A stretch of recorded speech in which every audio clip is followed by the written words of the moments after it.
आइए सुनते हैं आज की वीडियो में किसी की ज़िंदगी पर बीती एक पुरअसरार और सच्ची कहानी। इस सच्ची पुरअसरार कहानी के रावी मजहर अब्बास हैं। ये आजकल कनाडा में अपने 3 बेटों के साथ मुकीम हैं और इनके पाकिस्तान के साथ साथ यूरोप में भी बहुत जायदाद और असासे हैं।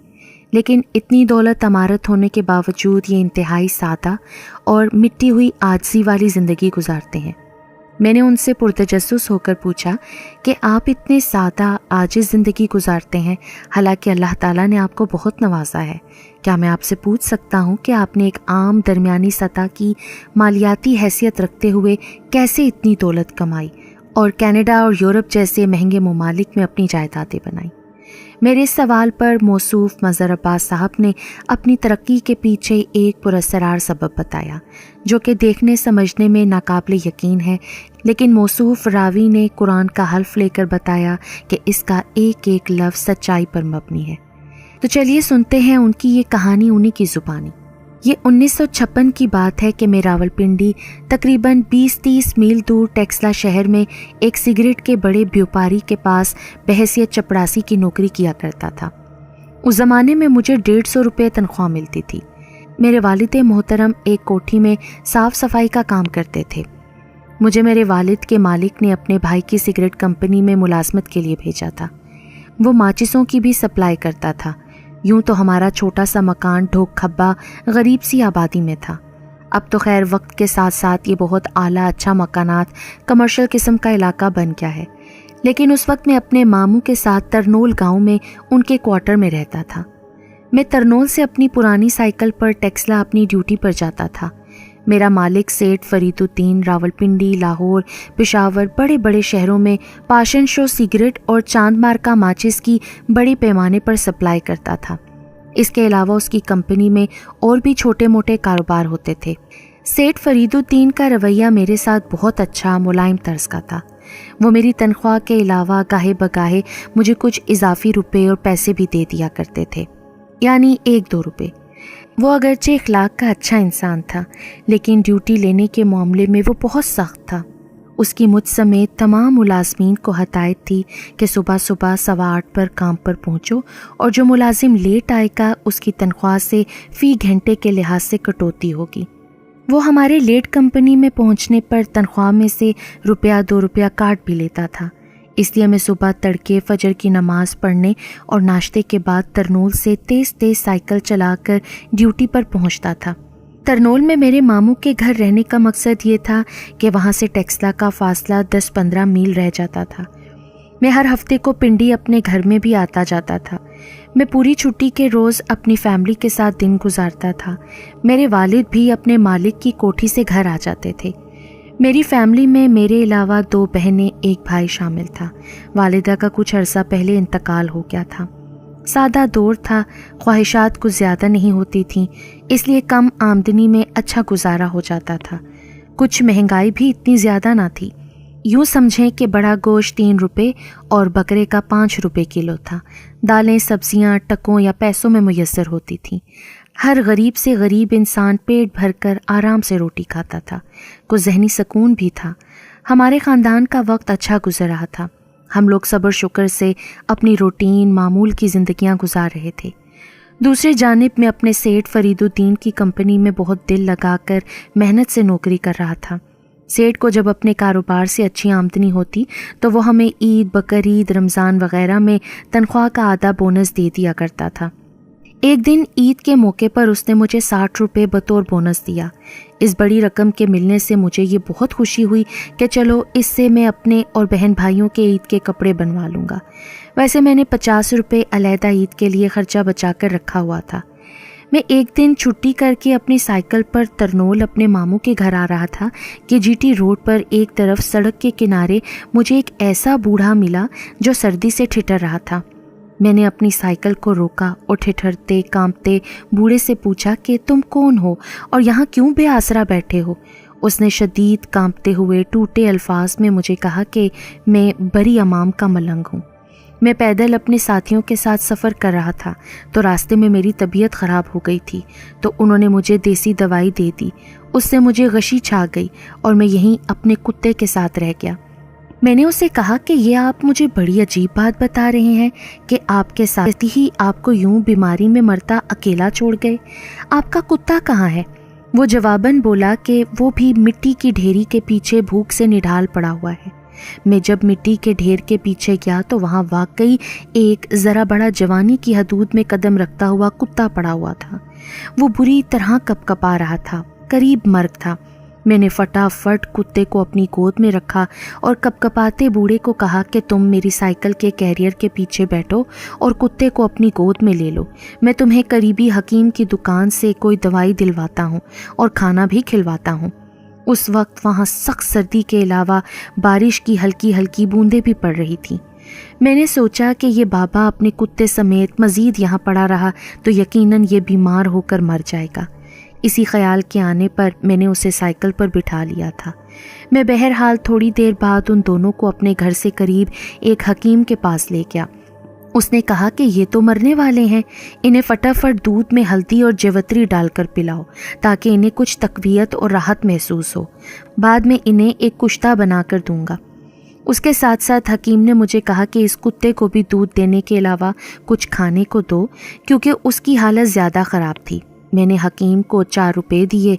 उससे उसने अपने शागिर्द के ज़रिए 2 लीटर दूध और कुछ ज़रूरी सामान फटाफट मुल्हिका बाज़ार से मंगवाया। उसने मलंग बूढ़े को दूध में हल्दी और जावित्री डालकर पिलाई। वो वाकई कुछ संभला, उसकी कपकपाहट कुछ ख़त्म हुई। उसके बाद उसने मुझसे मुंह के इशारे से कुछ खाने को मांगा। मैंने 2 रुपए मज़ीद हकीम के शागिर्द को दिए और उसे कहा कि तू मलंग के लिए होटल से गोश्त की डबल प्लेट और चाय लेकर आ और जो बाकी पैसे बचे तू रख लेना। सस्ता दौर था। हकीम के शागिर्द को सारा सामान लाने के बावजूद कुछ पैसे बच गए जो उसे मैंने पहले ही दे दिए थे। मलंग ने हबड़ दबड़ तेज़ी से गोश्त की 2 प्लेटें चटकीं और हड्डियां कुत्ते के पिल्ले के आगे डाल दी। उस बेचारे ने बड़ी मुश्किल से उसे खाया क्योंकि उसके मसूड़े दांत इतने मजबूत ना थे कि वो बासानी हड्डियां चबा सके। हकीम काबिल और समझदार शख्स था। उसने मरते हुए मलंग और कुत्ते को संभाल लिया। रात काफ़ी होने के साथ तेज़ बारिश भी शुरू हो गई थी। हकीम ने मुझे कहा कि तेरा मरीज़ और इसका कुत्ता इलाज और खुराक मिलने की वजह से ज़िंदा बच गए हैं। मेरी दुकान के बंद करने का वक्त हो गया है, अब तू इन्हें यहाँ से लेकर जा। मैंने अल्लाह की रज़ा और दोनों को बचाने की नेकी तो कमा ली थी, लेकिन मैं ये ना सोच सका कि बेआसरा मलंग और कुत्ते को अब कहाँ रखना है। अब ये सवाल मुझे तंग करने लगा था। जी हाँ हकीम साहब, मैं यही सोच रहा हूँ। हकीम बोला, तू ऐसा कर, मैंने आज जल्दी दुकान बंद करनी है। बाहर अगर बारिश मज़ीद तेज़ हो जाएगी तो मेरे लिए बड़ा मसला खड़ा हो जाएगा। मेरे पास तो कोई छतरी वगैरह भी नहीं है। बाबा जी, अब आप कहाँ जाएंगे? मैंने जब उस बूढ़े से पूछा तो उसने मुझे कहा कि इतनी देर खुदा ने मुझे और मेरे कुत्ते को ज़िंदा रखा है तो वो हमें मारेगा नहीं। तुम ऐसा करो कि मेरी और कुत्ते की फ़िक्र ना करो, तुम अपने घर जाओ बच्चे। मुझे अगरचे वाकई अपने घर पहुंचने में काफ़ी देर हो गई थी, लेकिन ना जाने क्यों मेरा दिल ये नहीं मान रहा था कि मैं उस बूढ़े मलंग और उसके कुत्ते को सड़क पर बेआसरा कैसे छोड़ दूं। मुझे ना जाने दिल में ये ख्याल भी आ रहा था कि अगर मैंने इनको सड़क पर यूं बेआसरा छोड़ दिया तो ये दोनों सख्त सर्दी जाड़े की बारिश से मर जाएंगे। चल भाई सोच, क्या कर रहा है? मैंने अपनी दुकान बंद करनी है। हकीम ने अपने शागिर्द को कहा कि तू ताले चाबी उठा और दुकान का शटर खींच। अब तो हमारा दुकान से बाहर निकलना लाजमी हो गया था। बहरहाल मैं, मलंग और उसका कुत्ता मतब से बाहर आ गए। बारिश ने ज़ोर पकड़ लिया था। मैं भी कोहरे नुमा बारिश की सर्दी से कांपने लगा। मुझे समझ नहीं आ रही थी कि मैं इन दोनों को कहाँ आर्जी तौर पर रखूं। एक दिल किया कि इन्हें इनके हाल पर छोड़ दूं। ये मलंग फ़कीर किस्म के लोग हैं, हर मौसम माहौल में गुजारा कर लेते हैं, लेकिन इसके साथ साथ मेरा आखिरी हद तक ज़मीर ये उकसा रहा था कि तू इनका कोई ना कोई रहने का आसरा कर दे। मैं अपनी सोचों में काफ़ी देर इस मसले का हल ढूंढता रहा। सच्ची बात है, अब मेरे पास इसके सिवा कोई चारा न था कि मैं उन दोनों को उनके बलबूते पर या अल्लाह के आसरे पर छोड़ दूं। साडा रब राखा है, तू पुत्र अपने घर जा, मलंग ने मेरे कंधे पर हाथ रखते हुए कहा। मैंने अपनी सोचों में गुम रहते हुए उसे कोई जवाब न दिया। मैंने मजबूरन कुत्ते और मलंग को एक करीबी कूड़े के ड्रम के पास बिठा दिया और वहाँ एक चारदीवारी के अलावा एक वाजिबी सा छप्पर भी था। उससे वो कम से कम बारिश से बराह रास्त सर पर पड़ने से बच जाते। मैं अभी उन दोनों को छोड़कर अपनी साइकिल पर घर जाने लगा था कि मुझे पीछे से हकीम के शागिर्द ने आवाज़ देते हुए कहा कि भाई जी मेरी एक बात सुनेंगे। मैंने चौंक कर मुड़कर देखा तो उस बच्चे ने मेरे करीब आकर कहा, मैं अभी तक दुकान बंद करके अपने घर नहीं गया हूँ। मैं आपको काफ़ी देर से परेशानी में देख रहा हूँ। तुम अभी तक यहाँ क्यों खड़े हो? मैंने उससे पुरतजस्सुस होकर पूछा तो उसने रोते हुए कहा कि मैं गरीब लड़का हूँ, हकीम साहब के पास 98 रोज़ पर मुलाजमत करता हूँ। हकीम साहब ने मुझे 4 रोज़ से पैसे नहीं दिए हैं। आपने मुझे दुकान में जो रुपए दिए थे उनसे मैं घर में आटा दाल वगैरह ले जाना चाहता हूँ। मेरे पास 1 रुपया मज़ीद आ जाए तो मैं अपने घर वालों के लिए सौदा ले जाने के काबिल हो जाऊँगा। उसने मुझे कहा कि मुझे आप हमदर्द और कुछ रुपए पैसे वाले लगते हैं। अरे मैं तो खुद तुम्हारी तरह गरीब इंसान हूँ। हाँ मेरे पास कुछ पैसे हैं, वो मुझे मेरे मालिक ने ईद के खर्चे के लिए बतौर बोनस दिए हैं। ये मलंग बाबा और कुत्ता मुझे जीटी रोड की सड़क पर बीमार और भूख से निढाल मिले थे। मुझे इनकी बुरी हालत पर तरस आया तो मैं इन्हें यहाँ हकीम साहब के पास ले आया। क्या आप चाहते हैं कि इन दोनों यानी कुत्ते और बाबे को मज़ीद आराम मिले, यानी जगह, खाना पीना, चाय वगैरह? मैंने जवाबन कहा, हाँ वाकई क्यों नहीं। क्या तुम मुझे कोई ऐसा मशवरा दे सकते हो जिसकी बिना पर ये दोनों मज़ीद बेहतर तौर पर रह सकें? मैंने उस लड़के से उसकी राय मांगी। मुझे दिली तौर पर महसूस हो गया था कि ये मुझसे कुछ रुपए मांगकर उस कुत्ते और मलंग की खिदमत करना चाहता है। बहरहाल वो खुद ही बोल पड़ा, अगर आप मुझे रोज़ाना 1 रुपया दें तो मैं इन दोनों को वक्त पर रोटी, चाय, कुत्ते को दूध दे सकता हूँ। उसके पैसे अलग होंगे। मैं खुश हो गया कि चलो इस लड़के की खिदमत की बदौलत ये दोनों ना सिर्फ ज़िंदा बचेंगे बल्कि इन्हें वक्त पर खाना पीना भी मिल जाएगा। उसने मुझे कहा कि आप मुझे इन दोनों को वक्त पर रोटी, चाय, कुत्ते को छींचड़े, दूध, पानी वगैरह की खिदमत के इवज़ रोज़ाना 1 रुपया दे दिया करें और जो खर्चा इनके खाने पीने का आएगा वो खुद आप मुतल्लिका दुकानदारों और होटल को दे देना ताकि आपको पता हो कि क्या खर्च हो रहा है। मैंने कहा कि मैं तो खुद मज़दूर आदमी हूँ, तुम अपना मेहनताना थोड़ा कम कर दो। उसने 60 पैसे रोज़ाना लेने की रजामंदी जाहिर की। मैंने लड़के पर एतमाद करते हुए उसे 1 रुपया देते हुए कहा कि तू इन दोनों की खिदमत कर, मैं रोज़ाना ड्यूटी पर जाते हुए तुझे पैसे दे दिया करूँगा। उसने मुझे कहा कि मैं इस मलंग बाबा और कुत्ते को काले नाले पर ले जाता हूँ, वहाँ ये दोनों आराम से रहेंगे। काला नाला दरअसल अंग्रेज़ों के दौर का बड़ा लंबा चौड़ा खुश्क वीरान नाला था। वहाँ अंदर दूर तक मिट्टी गंदगी पड़ी रहती थी। वो इतना बड़ा है कि उसके अंदर एक आदमी रह सकता है। वहाँ आवारा कुत्ते, जानवर वगैरह भी रहते हैं। मैंने उससे कहा कि इस पिल्ले को वहाँ मौजूद आवारा कुत्ते या जानवर तो मार देंगे। मेरी बात सुनकर मलंग बाबा ने मुझे कहा कि मैं ऐसा दम जानता हूँ जिसको पढ़ने से मैं किसी भी जानवर को उसकी मनफी हरकत से हटा देता हूँ। तुम हम दोनों को बेशक जहाँ ले जाना चाहते हो ले जाओ। हम मलंग तो बच्चे कुत्ते वाली खसूसियात रखते हैं। मैंने पूछा, बाबा जी आप ये बात क्यों कर रहे हैं? कुत्ता तो कुत्ता होता है, मलंग तो बिला आखिर इंसान है। उसने मेरी बात का ये जवाब दिया कि कुत्ते में वफा है, वो हर हाल में खुश रहता है और मुसीबतों का डट कर सामना करता है। यही खूबियाँ हम मलंगों में भी हैं, यानी मैं हर हाल में खुश रहता हूँ, अपने रब और अपने ऊपर एहसान करने वालों का एहसान कभी नहीं भूलता। नीज़ अपने ऊपर आने वाली हर मुसीबत, माहौल, मौसमों की सख्तियों का मुकाबला करता हूँ। तुमने देखा नहीं, मैं सड़क के वीराने में अपने कुत्ते के साथ भूखा प्यासा सर्दी में ज़िंदा था, वरना जो तुमने मेरी हालत गैर देखी थी मैं तो कब का अपने कुत्ते समेत मर चुका होता। बेटा हम तो वो लोग हैं जो पानी और ज़रा सी कुदरती हवा की बदौलत भी जीवित रह सकते हैं। मैंने उस मलंग की मंतक को एक हद तक ये समझा कि ये शायद काले नाले के माहौल में रहकर जी ले और अपने पुरअसरार दम के ज़रिए वहाँ मौजूद कुत्तों, ख़तरनाक जानवरों को राम कर लेगा। मुझे दरअसल उस वक्त मलंग से ज़्यादा फ़िक्र कुत्ते की थी। मैंने उस बच्चे को कहा कि तुम इन दोनों को खुश्क काले नाले ले जाओ, लेकिन वो तो बारिश के पानी की वजह से खुश्क नहीं होगा। उस पर उस बच्चे ने कहा कि भाईजान वहाँ एक ऐसी गोरों ने नबील खींची थी कि बारिश का पानी नाले में नहीं जाता, वो खुश्क ही होता है। फिर उस लड़के ने मुझे कहा कि आप मुझे अपने घर से कोई पुरानी चादर या कपड़ा ला दें ताकि मलंग के कांपते जिस्म पर लपेट दी जाए। मैंने कहा कि पहले तो इन्हें काले नाले में छोड़ कर आ और फिर मेरे यहाँ से फ़लाँ जगह पर आकर एक आध चादर वगैरह ले ले। मैं सीधा अपने मामू के घर गया जहाँ मैं रहता था।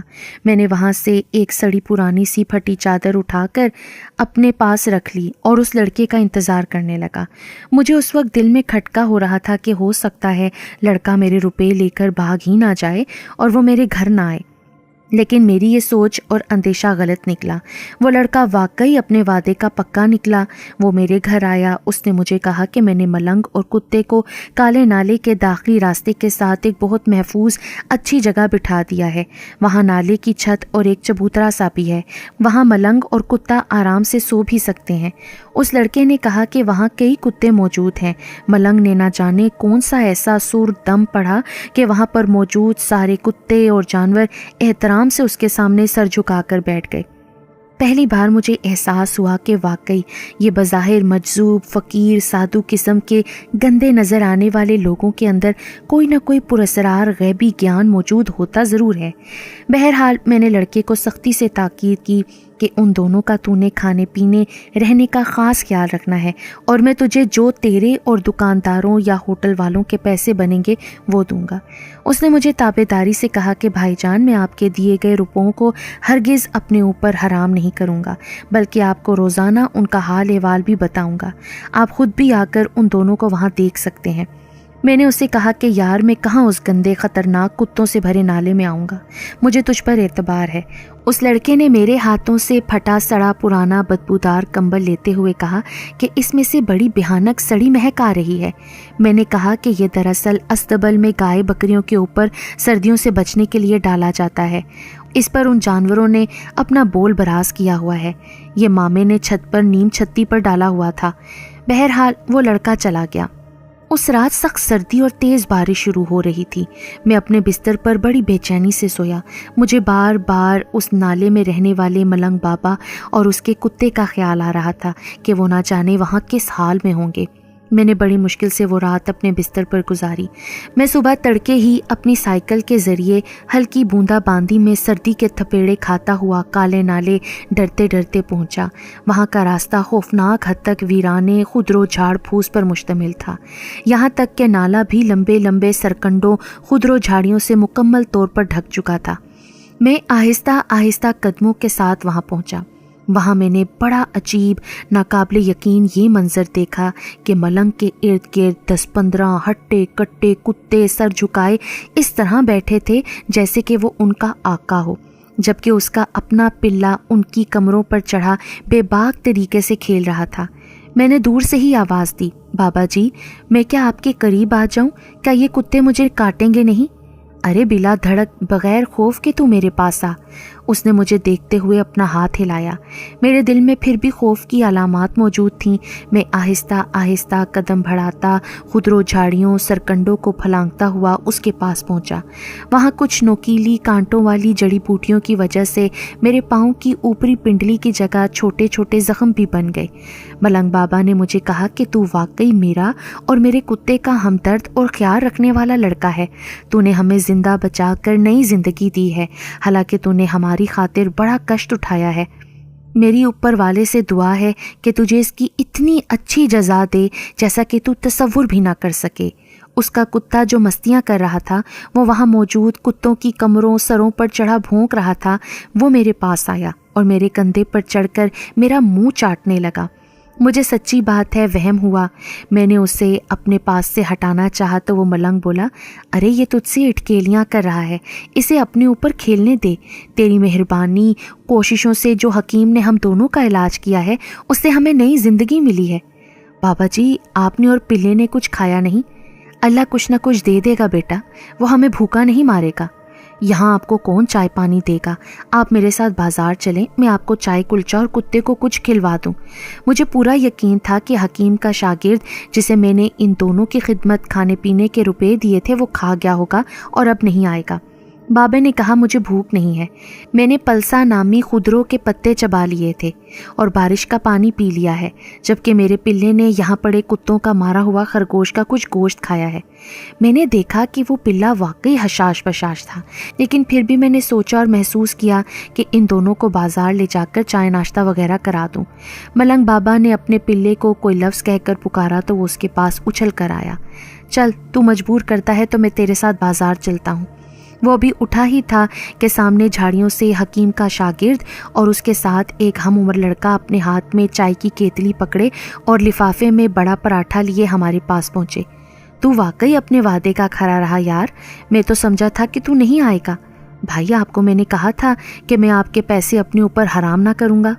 मैं फ़िक्र से एहतराम से होटल से बाबा जी के लिए पराठा, 2 प्याली बराबर चाय और इनके पिल्ले के लिए कसाई से छींचड़े हड्डियाँ पिसवा कर लाया हूँ। उस लड़के ने एक पुरानी सी चाय की प्याली में चाय डालकर उसे दी और उसके हाथ में पराठा रख दिया।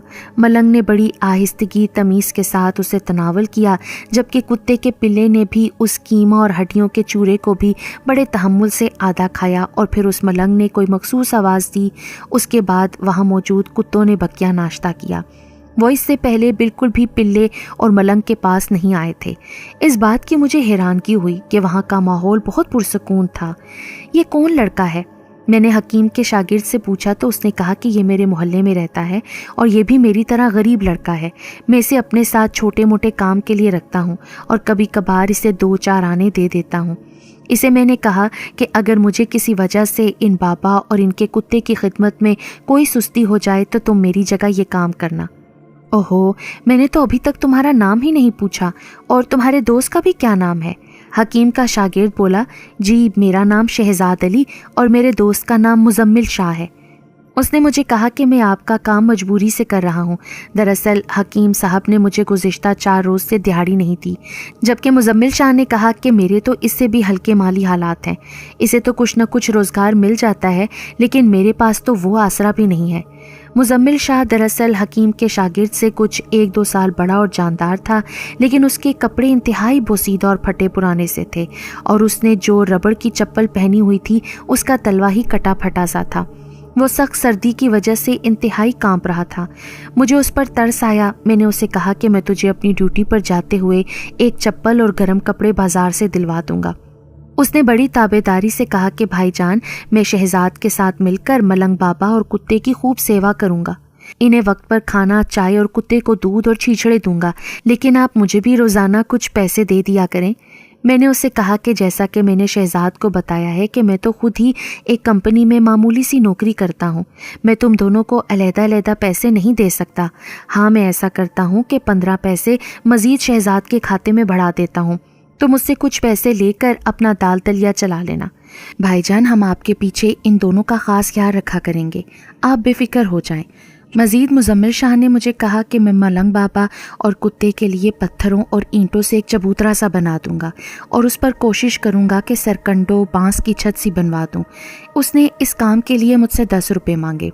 मैंने उससे कहा कि मैं तुम्हें 5 रुपये मटीरियल के और 2 रुपये तुम्हारी मजदूरी दे दूंगा, यानी 7 रुपये, लेकिन वो 8 रुपये पर अड़ा रहा। बहरहाल मैंने उसे कहा कि तुमको मैं ड्यूटी पर जाते जाते चप्पल, कपड़े और पैसे दे दूंगा। तुमने मलंग बाबा और कुत्ते के लिए आर्जी छप्पर सा बना देना है ताकि ये खुश्क नाले के अंदर मौजूद किसी जानवर और गंदगी से महफूज रह सके। मलंग के गिर्द जो हट्टे कट्टे नाले में मुस्तकिल डेरा लगाए कुत्ते बैठे थे, वो बज़ाहिर उसके बड़े ताबेदार नज़र आ रहे थे। बकौल उन दोनों लड़कों के ये बहुत ख़तरनाक और खूनख्वार हैं, लेकिन न जाने मलंग ने इन पर कौन सा दम सुर फूंका था कि वो बड़े खामोश शांत थे। वो हमारे करीब भी नहीं आ रहे थे। मलंग ने मुझे कहा कि तुम मेरी और मेरे पिल्ले की हरगिज़ फ़िक्र ना करो। मैं अगले चंद रोज़ में भला चंगा होकर यहाँ से चला जाऊँगा, लिहाजा मेरे लिए छप्पर वगैरह ना बनवाओ। मैंने उसे जवाबन कहा कि आप जब यहाँ हैं उस वक्त तक तो सुकून और आराम से रहें। मैंने उस दिन ड्यूटी पर जाने से पहले मुजम्मिल शाह को नई चप्पल, एक गरम सिला सिलाया सूट और छप्पर बनाने के लिए पैसे दिए थे। मैं ड्यूटी पर चला गया। वहाँ मुझे मालिक ने कहा कि कल से तूने ईद के दिनों में यहाँ चौकीदारी करनी है, तेरे साथ दूसरा चौकीदार भी होगा। मैंने उसे कहा कि सर, मैं तो अपने घर वालों के साथ ईद गुजारना चाहता हूँ। मैं तुझे तेरी तनख्वाह से हटकर मज़ीद रुपए दे दूंगा। अगर तूने मेरा कहा माना तो ठीक है, वरना तू नौकरी ही छोड़ दे। मैंने ये कड़वा जहर का घूंट पीते हुए हामी भर ली। ईद में चंद रोज़ बाकी थे। मेरी ड्यूटी कल से शुरू हो रही थी। यूसुफ नामी चौकीदार अच्छा आदमी था। उसने मुझे कहा कि तू बेशक अपने गांव चला जाया कर, मैं पीछे यहाँ चौकीदारी करता रहूँगा। मैंने उससे दरख्वास्त की हुई थी कि मैं ईद अपने घर वालों के साथ पिंडी में गुजारना चाहता हूँ। वो मान गया था। बहरहाल मैं अपनी चौकीदारी की ड्यूटी से 6-7 घंटे के लिए फुटकर तरनोल आ जाया करता था। वहाँ मुजम्मिल शाह ने वाकई कुत्ते और मलंग बाबा के लिए अलग आरजी सा छप्पर बना दिया था। वो शहजाद अली से ज़्यादा चुस्त था। ये दोनों लड़के बड़ी जिम्मेदारी से उस मलंग बाबे और कुत्ते की ज़रूरियात पूरी कर रहे थे। मलंग बाबा मुझसे बेतकल्लुफ़ बातें करने लगा था, जबकि उसका पिल्ला लगता था कि उसने दिली तौर पर काले नाले के माहौल को अपना लिया था। वो छोटा सा कुत्ता मेरे कंधों हाथों में उछलकर मुझसे इटकेलियाँ करता, खेलता। वो मुझे चूमने चाटने की कोशिश करता तो मैं ऐसा ना करने देता। मुझे शहजाद अली ने बताया कि उसको हकीम ने नौकरी से निकाल दिया है और वो माली तौर पर बहुत परेशान है। फिर उसने मुझे कहा कि मुझे ईद गुजारने के लिए कम से कम 10 रुपये दो। यही बात मुजम्मिल शाह ने भी की। पहले तो मैं समझा कि ये दोनों मिलकर मुझे ब्लैकमेल कर रहे हैं, क्योंकि इन्होंने भांप लिया है कि शायद मैं इन्हें पैसे दे दूंगा। ये मुझे कोई मालदार ज़्यादा ही फ़याज़ शख्स समझ रहे हैं। लेकिन फिर एक ख्याल मेरे दिल में ये भी आ रहा था कि ये वाकई इंतहाई मजबूर और माली तौर पर निढाल हैं, जो मुझसे ईद के लिए ख़र्चा मांग रहे हैं। मेरे पास जो रुपए ईद के खर्चे के लिए बचे हुए थे, उसमें से बहुत बड़ा हिस्सा मलंग बाबा और उसके कुत्ते की सेवा के लिए खर्च हो गया था। दोनों लड़कों की तनख्वाहें, खाना पीना वगैरह की वजह से मेरा बजट ख़राब हो गया था। मैंने ईद की अपनी ख़रीदारी तो ना की, मगर अपने बहन भाइयों के लिए सस्ते से ईद के कपड़े वगैरह ख़रीद लिए थे। मैं तकरीबन रोज़ाना काले नाले में उन दोनों को देखने जाता था। मैंने 5-5 रुपये दोनों लड़कों को ईद के खर्चे के लिए दे दिए। अभी 2-4 दिन ही गुजरे थे कि मलंग बाबा का कुत्ता ना जाने क्यों अचानक सुस्त और बीमार सा हो गया। वो छप्पर पर निढाल सा पड़ा रहने लगा था। मलंग ने मुझे कहा कि मैंने इसको अपने पास मौजूद जड़ी बूटियों को खिलाकर इसे ठीक करने की कोशिश की है, लेकिन ये मुझसे संभल नहीं रहा। अगले 2-4 घंटे के अंदर वो मज़ीद मरियल सा हो गया और उससे चला उठा भी नहीं जा रहा था। मैंने दोनों लड़कों को कहा कि इसे हकीम के पास लेकर जाओ। शहजाद अली उसे अपनी गोद में बिठाकर हकीम के पास ले गया। वो कहने लगा कि हकीम के मुताबिक इस कुत्ते को लाजमन किसी जहरीले जानवर ने काटा है, लेकिन वो उसे संभाल लेगा, लेकिन 2 रोज़ के लिए कुत्ते को मतब में उसके ज़ेरे निगरानी छोड़ना होगा। हकीम ने मुझसे उसके इलाज के लिए मज़ीद 5 रुपये मांग लिए। हकीम समझदार शख्स था। उसने अपने तरीक़े इलाज से कुत्ते को बेहतर कर दिया। वो अपनी टांगों पर दोबारा खड़ा हो गया। हकीम ने मुझे कहा कि कल सुबह तक इसे ले जाना। यहाँ ये बताना भी ज़रूरी है कि हकीम ने फिर से शहजाद अली को अपने पास मुलाजिम रख लिया था। उसने उसे उसकी बकिया रकम में से कुछ रुपए दे दिए थे। उसने मुझसे कहा कि भाईजान, मैं अब मलंग और उसके कुत्ते की सही से खिदमत नहीं कर सकता। अब मेरे पास आखिरी सोल्यूशन मुजम्मिल शाह ही रह गया था। मैंने सोचा कि जो पैसे मैं शहजाद को देता था मुजम्मिल शाह को दे देता हूँ। वो वैसे भी उससे ज़्यादा ज़रूरतमंद और मस्कीन था। मैंने मुजम्मिल शाह से मलंग और कुत्ते की देखभाल की बात की तो वो फ़ौरन मांग गया। मैं दरअसल कई मसाइल में घिर गया था। पहले ये कि मेरे पास अब इतने रुपए ना थे कि मैं ईद और दीगर ज़रूरियात का खर्चा कर पाता। मैंने अपनी चौकीदारी की ड्यूटी यूसुफ के साथ कंपनी में करनी थी। नीज़ मुमानी के साथ उनके घर रहने पर उनके साथ खटपट चल रही थी। मेरा एक दिल किया कि मैं ईद करने पिंडी चला जाऊं, लेकिन सच्ची बात है कि मेरी जेब खाली थी। मैंने बहरहाल जो कपड़े बहन भाइयों के लिए ख़रीदे थे उन्हें मैंने किसी के हाथ उनको भेज दिया।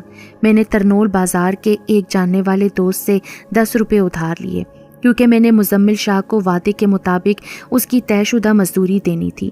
मैं जब मलंग और कुत्ते को देखने के लिए काले नाले में गया तो वहाँ कुत्ता पहले से बेहतर तो था, लेकिन फिर भी उसके अंदर कमज़ोरी के असरात मौजूद थे। मुझे मलंग ने कहा कि मेरे हिसाब से ये बचेगा नहीं, क्योंकि किसी नामालूम जानवर के काटने का जहर इसके पूरे जिस्म में बुरी तरह सरायत कर चुका है। अलबत्ता कुत्ता मुझे देखकर मेरे पास आकर मुझसे खेलने लगा। अब मुझे उससे पहले से ज़्यादा हमदर्दी और मोहब्बत सी होने लगी थी। वो बीमारी में भी अपनी बचकाना शरारतें और मस्तियाँ नहीं भूला था।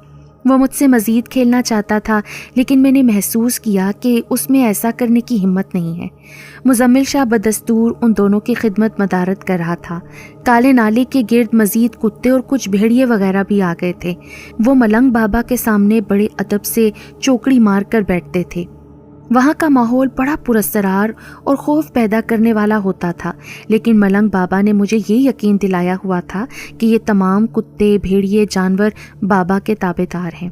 मैंने इन्हें मना किया हुआ है कि मेरे खिदमतगार लड़कों को और तुझे तिल बराबर नुकसान ना पहुंचाएं। वाकई मलंग बाबा के करीब बैठे खूनख्वार शक्ल के खतरनाक कुत्ते और भेड़िए मेरे पैरों को चाटते, मेरे जिस्म पर अपने पंजे रखकर खेलना चाहते थे। यहाँ ये बताना ज़रूरी है कि मैं उन दिनों मुमानी से नाराज़ था, तो मैं इस वजह से उनके घर नहीं रहता था। मैं आर्जी तौर पर अपने एक दोस्त की दुकान पर सोता था। मैं एक दिन हस्बे मामूल सुबह के वक्त ड्यूटी देने जा रहा था कि मुझे मुजम्मिल शाह रास्ते में मिला। वो घबराया हुआ था। मैंने पूछा, क्या हुआ, तू इतना परेशान क्यों है? उसने मुझे बताया कि भाईजान, आपके लिए बुरी खबर है। उससे बोला भी नहीं जा रहा था। क्या हुआ? तू ज़रा अपना सांस बराबर कर, फिर मुझे आराम से बता कि क्या बुरी खबर है। बहरहाल उसने मुझे ये परेशान खून खबर सुनाई कि सुबह सुबह मलंग बाबा वहाँ सामने सड़क से गुजरने वाले एक मलंगों के छोटे से ग्रोह के साथ चला गया है और वो अपना बीमार कुत्ता वहीं छप्पड़ पर छोड़कर चला गया है। कुत्ता मरने वाला है। ये बात सुनकर मेरे पाँव से ज़मीन निकल गई। मैंने उससे कहा कि चल उसके पास जल्दी से जाते हैं, ऐसा ना हो कि वहाँ मौजूद खूनख्वार कुत्तों ने उसे मार ना दिया हो, क्योंकि अभी तो वहाँ मलंग भी नहीं है। मुजम्मिल शाह ने उस वक्त इनकार कर दिया। नहीं, अब मैं वहाँ नहीं जाऊँगा। पर क्यों नहीं जाएगा? भाईजान, मुझे वहाँ के खूनख्वार कुत्तों और भेड़ियों से खौफ आता है। नीज़ उसने बताया कि मैं वहाँ गया था, लेकिन उस बार मलंग बाबा के वहाँ ना होने की वजह से वो खूनख्वार कुत्ते मलंग के जादुई असर से बेअसर होकर अपने पुरानी पहले वाली हरकतों पर उतर आए हैं। मैंने उसे कहा कि मैं इस वक्त अकेला हूँ। सच्ची बात है कि मुझे भी उस वक्त कुछ डर सा लग रहा था। तू मेरे साथ वहाँ चलना, हम 1 से 2 भले होंगे। वो ना माना। उसने बड़ी बेदीदी से कहा, मुझे ये ख़तरनाक ड्यूटी अब हरगिज़ नहीं करनी, क्योंकि अब वहाँ ख़तरनाक कुत्तों को ताबेदार बनाने वाला मलंग बाबा मौजूद नहीं है। मैंने उसे लालच दिया कि मैं तुझे 2 रुपये मज़ीद दूंगा, तो उसने बड़ी बदतमीज़ी से मुझसे कहा कि तुझे अगर उस पिल्ले से इतना ही प्यार है तो तू जाना उसको बचाने के लिए। अव्वल तो वहाँ मौजूद खूनख्वार भेड़ियों और कुत्तों ने उसे मार दिया होगा। मैंने कुत्ते की मोहब्बत में अपने अंदर के डर को नहीं देखा। मैं बड़ा रिस्क लेकर सीधा अकेला काले नाले की तरफ भाग कर गया। मैं जब काले नाले के करीब पहुंचा तो वहाँ मुझे बड़े छोटे खूनख्वार कुत्ते नजर आए जो कि नाले के इर्द गिर्द मंडला रहे थे। मेरे अंदर खौफ की एक लहर फिर जाग गई। एक तो वहाँ वीराना बंदा ना बंदे की ज़ात वाली बात थी, दूसरे वो बज़ाहिर खामोश कुत्ते बेएतबारी थे। मैं उस वक्त ये सोच रहा था कि मैं अगर आगे बढ़ा तो मेरे साथ कुछ भी अच्छा बुरा हो सकता है। कुत्तों की जानिब से बुरे रद्द अमल का ज़्यादा कवी अंदेशा था। वहाँ एक और मेरे लिए परेशान कुन बात ये थी कि उधर मुझे अपना कुत्ता नज़र नहीं आ रहा था। मुझे एक लम्हे के लिए यूं लगा कि जैसे वो वहाँ से कहीं और चला गया है या मर गया है। बहरहाल मैं मायूसी और उम्मीदी की मिली जुली कैफियत में लरसते कदमों के साथ कुत्ते को तलाश करने नाले की जानिब बढ़ा। वहाँ मंडलाते ख़तरनाक खूनख्वार कुत्ते मेरी जानिब कोई तवज्जो नहीं दे रहे थे। मैं बड़ी आहिस्तगी से काले नाले के सामने पहुंच गया। वहाँ तो दूर दूर तक उस बेचारे मलंग के पिल्ले का कोई नामो निशान न था। मैंने होंठों से पुचकारा ताकि वो अगर आगे पीछे हो तो मेरी मौजूदगी को महसूस करते हुए आए। इसी दौरान ये मंजर देखकर मेरे दिल में खौफ की हलचल हुई कि वहाँ मंडलाते कुत्ते आहिस्ता आहिस्ता मेरी जानिब आने लगे। अब मेरी ये हालत हो गई कि मैं ना आगे बढ़ने और ना पीछे भागने के जोगा रहा था। वो जब मेरे बिल्कुल सामने आ गए तो वो यकदम रुक गए। उनमें से एक कुत्ते ने बाकायदा झुककर मुझे ताज़ीम दी। मेरे दिल ने फौरी तौर पर मुझे समझाया कि ये तो अब भी मेरे ताबेदार हैं। मैंने झुके हुए कुत्ते की कमर को सहलाया। उसने हल्की सी हू की और फिर 2 कुत्ते फौरी तौर पर भागकर काले नाले की तरफ एक ऐसे बड़े मोखे की जानिब खड़े हो गए जो कि अंदर की जानिब गार की सूरत में जाता था। वहाँ अंधेरा घुप और कब्रिस्तान की मानित खामोशी थी। उन्होंने उस मोखे की जानिब अपना मुंह करके हल्का हल्का सा भौंकना शुरू कर दिया। मुझे यूं लगा कि जैसे वो अपनी ज़ुबान में ये बताना चाहते थे कि तुम्हारा मतलूबा कुत्ता यहाँ है। सच्ची बात है, मेरा ये हौसला नहीं पड़ रहा था कि मैं उस अंधेरे अंधे काले नाले की सदियों पुराने मोखे में जाऊं। मोखे के अंदर से पिल्ले कुत्ते की हू हू की आवाज़ आई। मेरा हौसला और उम्मीद बढ़ी। मैंने मज़ीद जोश और जज्बे से उसे पुचकारा, مجھے انتہائی خوشی اور یقین ہو گیا کہ میرا اپنا کتا اندر ہی ہے۔ میں نے موکھے کے اندر 2-4 قدم ہی بڑھائے تھے کہ اندھیرے میں مجھے اپنا کتا تو نہیں بلکہ 2 سفید بڑی بڑی آنکھیں نظر آئیں۔ یا الہی، یہ کیا ہے؟ میرے دل نے دھک دھک کے عالم میں یہ سوال کیا۔ یہ تو صاف نظر آ رہا تھا کہ یہ بڑی بڑی آنکھیں ہیں، لیکن کس مخلوق اور بلا کی ہیں یہ سجھائی نہیں دے رہا تھا۔ اب میرے اندر اتنا حوصلہ اور طاقت نہیں رہی تھی کہ میں مزید پچکار سکوں۔ کتے کی آواز کچھ لمحے پہلے سنائی دے رہی تھی، وہ اب نہیں آ رہی تھی۔ میں نے بغور دیکھا تو اندھیرے کی وجہ سے کچھ نظر نہ آیا۔ میں نے واپس جانے کا ارادہ کیا کیونکہ آگے کوئی نہ کوئی یقیناً بلا تھی۔ میں ابھی واپس مڑا ہی تھا کہ کتے کا بچہ بڑی تیزی سے اچھل کر میرے کندھے پر آیا اور اس کے ساتھ ساتھ 2 نامعلوم بلا کی آنکھوں میں حرکت پیدا ہوئی۔ کسی اژدہے کی پھنکار تھی۔ میں نے تیزی سے باہر کی جانب بھاگنا شروع کیا تو باہر کھڑے کتے اپنی پوری طاقت لگا کر چیخنے اور بھونکنے لگے۔ وہ چھوٹا کتا میرے کندھے پر سوار تھا اور میں تیزی سے کالے نالے کی دائیں جانب بھاگنے لگا۔ وہ میرا جلدی گھبراہٹ میں غلط فیصلہ تھا۔ دراصل میں باہر سڑک پر آنے کے لیے شارٹ کٹ مارنا چاہتا تھا۔ مجھے نہیں معلوم تھا کہ وہاں جھاڑیوں کے اندر چھپی کھائی ہے۔ میں وہاں اپنے پیروں پر کنٹرول نہ کر سکا اور میں گر گیا۔ کتا اچھل کر ایک اور ٹوٹے ہوئے موکھے میں گھس گیا۔ میں نے اسے دوبارہ پچکارا، لیکن وہ نہ جانے کیوں دوبارہ کسی خیال سے موکھے میں گھسا تھا۔ وہ نالا جگہ جگہ سے ٹوٹا اور بے ترتیب سا ہو گیا تھا۔ میرے ٹخنے کمر میں شدید موچ آ چکی تھی، لیکن مجھے تو وہاں اپنی جان بچانے کی پڑ گئی تھی۔ میں نے وہاں سے بہرحال بھاگنا تھا۔ میں جیسے ہی اپنی ہمت کو یکجا کر کے اٹھا تو کتا موکھے کے اندر سے ایک پرانا چمڑے کا تھیلا اپنے منہ میں تھامے ہوئے لایا۔ اس نے میرے سامنے پھینک دیا۔ یا الہی، یہ کیا ماجرا ہے؟ یہ چھوٹا کتا دوبارہ موکھے میں کیوں گیا؟ اور یہ پرانا چمڑے کا تھیلا کیسے اور کہاں سے اپنے منہ میں دبا کر لایا ہے؟ سچی بات ہے، میرا دماغ سن اور کچھ سوچنے سمجھنے کی قوت سے عاری ہو چکا تھا۔ تھیلے پر میں نے کوئی دھیان نہ دیا۔ میں نے کتے کو اپنے کندھے پر اٹھانا چاہا تو یکدم ایک لمبا خاکستری سرخ رنگ پر مشتمل بھیانک سا اژدہا بجلی کی رفتار سے اس موکھے یعنی غار سے نکلا۔ اس نے کتے کو اپنے منہ میں دبوچا اور موکھے کے اندر لے گیا۔ اسی اثنا میں وہاں 5-7 اور خونخوار کتے بھونکتے ہوئے غار کے اندر پہنچ گئے۔ میرے کانوں میں غار کے اندر کتوں کی کسی سے لڑائی کی آوازیں آ رہی تھیں۔ میری ٹانگوں، ٹخنوں، کمر میں شدید چوٹیں آئی ہوئی تھیں۔ میں اسی وحشی ناک سے جلد از جلد نجات فرار کرنا چاہتا تھا۔ وہ اژدہا 1-2 دفعہ مجھ پر حملہ آور ہونے کے لیے آگے بڑھا، لیکن اس کے منہ، سر پر 4-5 کتے چمٹے اسے بری طرح بھنبھوڑتے ہوئے اپنے دانت گاڑ رہے تھے۔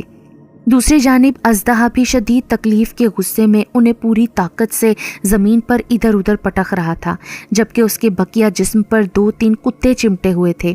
وہاں ایک بات میرے حق میں اچھی ہو رہی تھی، وہ یہ کہ 2 بڑے ہٹے کٹے کتے میری حفاظت کی خاطر میرے ارد گرد بھی کھڑے ہو گئے۔ وہ مجھ پر بڑھتے حملہ آور اژدہے کو بھونک بھونک کر پیچھے ہٹا رہے تھے۔ اسی اثنا میں غار میں مکمل خاموشی چھا گئی۔ مجھے یوں لگا کہ جیسے وہ یا تو مر گیا ہے یا بھاگ گیا ہے۔ میں نے تکلیف کے عالم میں کتے کو دوبارہ پچ پچ کر کے پکارا، لیکن اس کے ساتھ مجھے یہ بھی یقین سا ہو رہا تھا کہ پلے کو لازماً اژدہے نے مار دیا ہوگا۔ میرے سامنے 2 کتے مردہ پڑے ہوئے تھے، جبکہ ایک شدید زخم کے عالم میں قریب مرگ تھا۔ میں مایوسی کے عالم میں اٹھا ہی تھا کہ غار کے اندر سے ایک زخمی کتا اپنے منہ میں آخری سانسیں اکھیڑتے خون آلود ملنگ کے پلے کو غار سے باہر لایا اور اس نے اسے میرے سامنے پھینکا اور دور لیٹ کر ہانپنے لگا۔ میں نے زخمی مرتے کتے کو پیار کیا۔ اس نے بھی بڑھ کر میرے منہ کو چاٹنا چاہا۔ میں نے اس بار اس سے یہ وہم نہ کیا، اسے ایسا کرنے دیا اور پھر وہ مر گیا۔ مجھے یوں لگا جیسے میرا کوئی اپنا قریبی خونی رشتہ دار بھائی بیٹا جیسے مر گیا ہو۔ میں دھاڑے مار مار کر اسے اپنے سینے سے لگائے رونے لگا، جبکہ قریب کھڑے 2-4 زخموں سے نڈھال ہانپتے کتوں کی آنکھوں میں بھی آنسوؤں کو صاف محسوس کیا جا سکتا تھا۔ میں نے زمین پر مردہ پڑے پلے کے جسم پر اپنی دلی تسلی کے لیے اس امید پر مساج کیا کہ شاید اس میں زندگی کی کوئی رمق باقی ہو، لیکن میری کوشش رائگاں گئی۔ مجھے جب یہ پورا یقین ہو گیا کہ وہ واقعی مر چکا ہے تو میں نے اسے اس کالے نالے کے پاس ایک پہاڑی ڈھیری میں دفنانے کا فیصلہ کیا۔